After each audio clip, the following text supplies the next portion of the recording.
Today, we are going to deal with how to talk about experience. Imagine that you are in a job interview and you are asked the following question. What experience do you have in marketing? There are different ways to answer this question. One option could be, I worked in marketing from 2020 to 2021. Another option could be, I have worked in marketing for a couple of years. Let's focus on the second example. In this sentence we use the present perfect tense, and this is because we use the present perfect to talk about life experience. And the focus is on the event and not in the moment. We are interested in the event or the action that took place, but we don't care when it happened.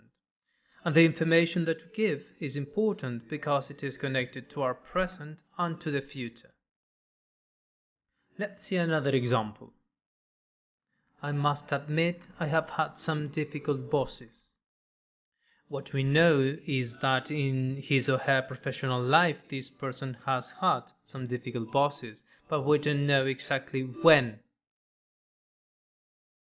The structure that you need to use the present perfect is as follows. Remember that you always need a subject at the beginning of the sentence, then you need have or has depending on the subject, plus the verb in the past participle. For a negative sentence, just use haven't or hasn't, and for questions, place have or has before the subject. There are also some adverbs of time usually used with the present perfect. For example, never, ever, which is used in questions, once, twice, many times, etc. Now let's go back to the answers that we have for the first question. They are both correct, but the difference is that the second one is in the present perfect and the first one is in the simple past. This is because if we state when the action exactly happened, or if this is clear from the context, we must use the simple past tense. There are also some time signals used with the present perfect. Let's see the following examples. I've been at my company for 3 years. I have actively searched for jobs since graduating with my nursing degree. In the first sentence we have for, and in the second one, since. For is used to focus on the span of time. This is the duration of the action which still continues. And since is used to focus on the beginning of the action which still continues. Notice that in both cases we are talking about an action that started in the past but still continues in the present. To ask about duration, we need the question word how long.